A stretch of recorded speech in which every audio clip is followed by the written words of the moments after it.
BPSC का paper out कराना ना ये कोई मामूली बात नहीं है। संजीव मुखिया कौन है?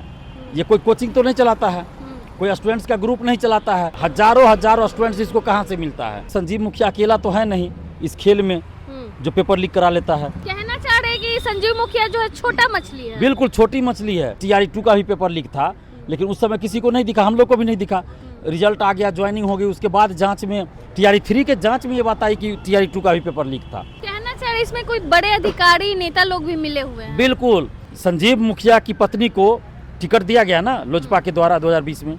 अभी संजीव मुखिया की पत्नी जनसुराज से टिकट लेने के फिराक में थी। 2020 में चिराग पासवान की पार्टी से टिकट मिला। बिल्कुल, और बिल्कुल अभी जनसुराज प्रशांत किशोर। मैंने देखा है उसके कार्यक्रम में, जनसुराज के कार्यक्रम में प्रशांत किशोर जी के साथ है। संजीव मुखिया के ऊपर जिसका भी हाथ था, जो भी इस गिरोह में शामिल है, उन सब पे कठोर कार्रवाई होनी चाहिए। नीट पेपर लीक का मास्टरमाइंड संजीव मुखिया जो है गिरफ्तार हो चुका है। हमारे साथ बातचीत करने के लिए छात्र नेता दिलीप कुमार जी हैं, जो कि लगातार इस मुद्दे को बेबाकी से उठाते आए हैं। आज हमारे साथ हैं। संजीव मुखिया तो गिरफ्तार हो चुके हैं, लेकिन क्या लग रहा है कि इससे जो पेपर लीक रुकना बंद हो जाएगा? देखिए, सबसे पहले तो जो गिरफ्तारी हुई है संजीव मुखिया के, इसके लिए हम आर्थिक अपराध इकाई और पटना पुलिस को धन्यवाद देते हैं, सरकार को भी धन्यवाद देते हैं। लेकिन इससे पेपर लीक तो नहीं बंद होगा। इसलिए नहीं बंद होगा क्योंकि संजीव मुखिया अकेला तो है नहीं इस खेल में जो पेपर लीक करा लेता है। तो संजीव मुखिया के साथ जो भी हो इस गिरोह में, उस सब पे कार्रवाई हो। और संजीव मुखिया जैसा तो बहुत सारा सेटर शिक्षा माफिया है ना। कहना चाह रहे हैं कि संजीव मुखिया जो है छोटा मछली है। बिल्कुल छोटी मछली है। और इसके ऊपर बड़ी बड़ी मछलियां हैं। तो जब तक उस पर कार्रवाई नहीं होगी तब तक पेपर लीक पूरी तरह बंद नहीं होगा। ये अलग बात है कि दिखेगा नहीं लोगों को, जैसे TRE-2 का भी पेपर लीक था, लेकिन उस समय किसी को नहीं दिखा, हम लोग को भी नहीं दिखा। रिजल्ट आ गया, ज्वाइनिंग हो गई, उसके बाद जांच में TRE-3 के जांच में ये बात आई कि TRE-2 का भी पेपर लीक था। तो यही होगा। और सबसे बड़ी बात है कि संजीव मुखिया कौन है? ये कोई कोचिंग तो नहीं चलाता है, कोई स्टूडेंट्स का ग्रुप नहीं चलाता है। तो फिर संजीव मुखिया को स्टूडेंट्स कहाँ से मिल जाता है जो नीट का पेपर लीक करा रहा है, सिपाही का, शिक्षक का, सिविल सेवा BPSC का या और भी का पेपर लीक कराता है? तो ये जो समूह में हजारों स्टूडेंट्स, इसको कहाँ से मिलता है? ये स्टूडेंट से कैसे कांटेक्ट कर लेता है? तो जाहिर सी बात है, जिसके पास स्टूडेंट होगा उसी से कांटेक्ट करेगा। ये तो कोचिंग शिक्षकों से कांटेक्ट करता होगा। और पिछले साल अखबार में भी आया था कि पटना के 3 कोचिंग शिक्षक पेपर लीक में संलिप्त है। विशाल चौरसिया का नाम आया उसमें कि किसान कोल्ड स्टोर मुसल्लापुर हाट पटना में किसी कोचिंग में वो अकाउंटेंट की तरह काम करता था, पैसे का लेन देन करता था। विशाल चौरसिया भी अभी साथ बेउर जेल में बंद ही है। तो इस कोचिंग शिक्षक का नाम जब आया तो उन कोचिंग शिक्षकों पे कार्रवाई क्यों नहीं हो रही? कोचिंग माफिया पे कार्रवाई क्यों नहीं हो रही? और संजीव मुखिया से पूछताछ में जिस भी नेता, अधिकारी या कोचिंग का नाम आए, जिसके खिलाफ सबूत मिले, सब पे कार्रवाई होनी चाहिए। कहना चाह रहे इसमें कोई बड़े अधिकारी नेता लोग भी मिले हुए हैं। बिल्कुल। नहीं तो इतना दिन कैसे ये बच जाएगा संजीव मुखिया? संजीव मुखिया को विधानसभा चुनाव में टिकट मिल जाता है, उसकी पत्नी को टिकट मिल जाता है। कैसे मिल जाता है? संजीव मुखिया चुनाव में फंडिंग करता है नेताओं को।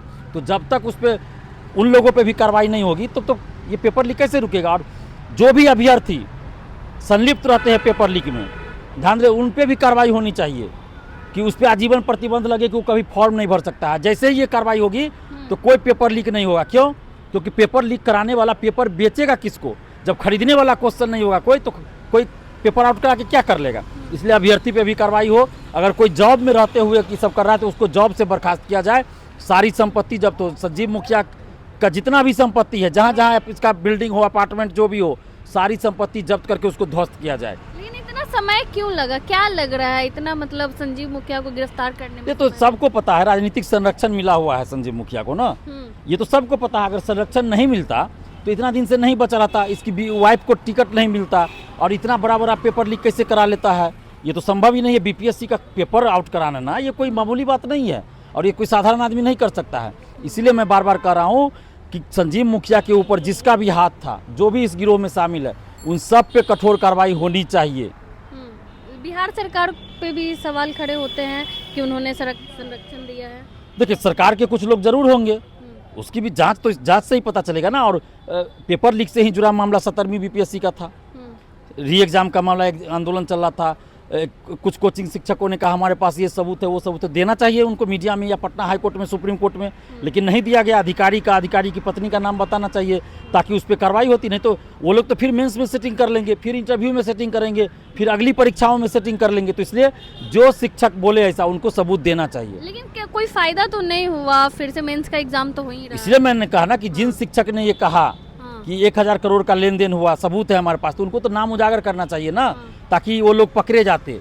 अगर वो लोग नहीं पकड़े गए तो फिर से सेटिंग करेंगे, हर चीज में सेटिंग करते रहेंगे। बीपीएससी आंदोलन की शुरुआत में आप थे बीच में, लेकिन आप गायब हो गए, क्यों दूरी बना ली है? हमने पहले भी कहा था कि अगर आंदोलन को छात्र आंदोलन रहने दिया जाएगा तो हम साथ में हैं, लेकिन राजनीतिकरण होगा और पैसे की वसूली होगी तो हम नहीं रहेंगे। लेकिन वहाँ पे कुछ लोग थे यूपी के, उसमें कुछ स्टूडेंट भी थे, यूपी के टीचर थे, वो लोग अपना QR कोड स्कैनर क्या क्या होता है फ़ोन पे, गूगल पे, ये सब का ग्रुप सब में शेयर करने लगे, यूट्यूब पे करने लगे और पैसा मंगाने लगे।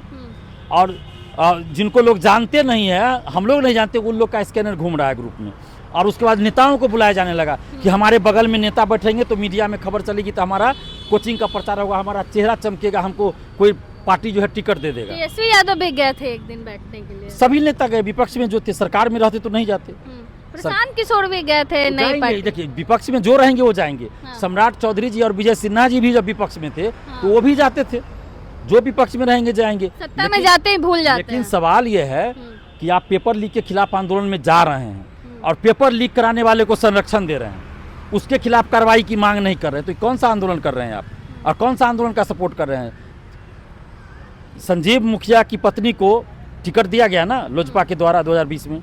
अभी संजीव मुखिया की पत्नी जन स्वराज से टिकट लेने के फिराक में थी। 2020 में चिराग पासवान की पार्टी से टिकट मिला। बिल्कुल और अभी जन स्वराज प्रशांत किशोर, मैंने देखा है उसके कार्यक्रम में, जन स्वराज के कार्यक्रम में प्रशांत किशोर जी के साथ है संजीव मुखिया की पत्नी। संजीव मुखिया की पत्नी, कुछ दिन पहले का वो फोटो है। चुनाव भी लड़ेगी 25, चुनाव भी लड़ने की तैयारी थी संजीव किशोर। तो ले गए गर्दनी बाग से छात्रों को उठा के गांधी मैदान की, पहली लाठी हम खाएंगे। तो पहली लाठी तो नहीं खाए, ना ही आखिरी खाए, सबको लाठी खिला के भाग गए। तो सभी लोग देखिए, राजनीति आना चाहिए आंदोलन। मैंने कहा क्या कहा, जो भी राजनीतिक पार्टी है नेता, उनको छात्रों के हित में आंदोलन करना चाहिए, लेकिन छात्रों के आंदोलन में राजनीतिकरण नहीं होना चाहिए, दोनों में अंतर है। मैंने कहा था कि जो भी नेता छात्रों के साथ वो बीपीएससी ऑफिस जाके आंदोलन करे, लेकिन बीपीएससी ऑफिस जाके आंदोलन करने की हिम्मत किसी भी नेता ने क्यों नहीं दिखाई? तो वहाँ पे आंदोलन करने अभ्यर्थी जाएंगे, वहाँ पे दिलीप कुमार जाएगा लाठी काटने, लेकिन अभ्यर्थियों के बीच में आके फोटो खिंचाएंगे, वीडियो बनाएंगे, या बाद में चले जाएंगे। जो भी शिक्षक बोले कि सबूत है, उस शिक्षक से सबूत मांगने का हिम्मत किसी नेता में क्यों नहीं हुआ? होना चाहिए था, तो किसी भी ने नहीं हिम्मत दिखाई है। अभ्यर्थियों को ये सोचना चाहिए कि कौन सही में साथ। बिल्कुल, अभ्यर्थियों को भी सोचना चाहिए कि आप किसी के चंगुल में ना फंसे, बहकावे में ना आए। सच सच होता है, झूठ झूठ होता है। संजीव मुखिया की पत्नी को जन स्वराज से टिकट मिलेगा, एक तरफ वो मैं ये नहीं कह रहा हूँ कि टिकट मिलेगा, मतलब साथ लेकिन में वो तो टिकट के जुगाड़ में होगा ही ना। जो पेपर लीक का आरोपी है उसकी पत्नी जब सम्मेलन में है, वो तो कई पार्टियों के, जदयू में भी शायद रही है, वो तो अभी तक 5-7 पार्टी में रही है उसकी पत्नी, और हर पार्टी से टिकट लेने की फिराक में रहती है। मैंने संजीव मुखिया रहता है, समझ लीजिए, उसकी पत्नी का, संजीव मुखिया का चलता है सब कुछ। तो अब किस पार्टी से टिकट मिला ये मैं नहीं जानता, लेकिन मैंने ये कहा कि उसका फोटो मैंने उसकी पत्नी का देखा है। ये प्रशांत किशोर जी के साथ भी है, जदयू वाले के साथ भी है, लोजपा के साथ भी, सबके साथ है। तो राजनीतिक संरक्षण तो है, इसीलिए बच जाते हैं। शक्ति कुमार का फोटो देखिए, कई नेताओं के साथ है। तो ये तो दिख रहा है कि भाई राजनीतिक संरक्षण बड़े बड़े शिक्षा माफिया को मिल रहा है, तो ये बंद होना चाहिए, मैं ये कर रहा हूँ। कैसे रुकेगा ये जो पेपर लीक का? पेपर लीक तभी रुकेगा जब सरकार ईमानदारी से काम करेगी, जांच एजेंसी को स्वतंत्र छोड़ देगी, आर्थिक अपराध इकाई को स्वतंत्र छोड़ दें, उस पर कोई दबाव न दे, कोई हस्तक्षेप न करे। आपको लगता है कि दबाव दिया जाता है? बिल्कुल रहता ही होगा भाई, बिहार सरकार की एजेंसी है तो उस पर दबाव नहीं होगा। ईडी सीबीआई पे दबाव नहीं रहता है केंद्र सरकार का। तो उसी तरह जब कोई भी राज्य सरकार है तो उसके अधीन जो संस्था है तो उस पर तो सरकार का ही चलता है। लेकिन ये धन्यवाद देंगे हम, क्या नैयर हसनैन खान सर है जो ईमानदारी से काम कर रहे हैं, इसलिए इतना चीज हो भी रहा है। देर से ही सही, लेकिन अगर नैयर हसनैन खान सर दोबारा आए हैं तब ये संजीव मुखिया की गिरफ्तारी हुई है, नहीं तो संजीव मुखिया की गिरफ्तारी नहीं होती, बच जाता।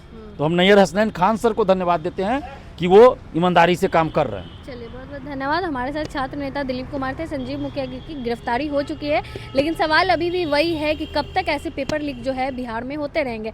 बाकी आप अपनी राय कमेंट बॉक्स में जरूर दें। धन्यवाद।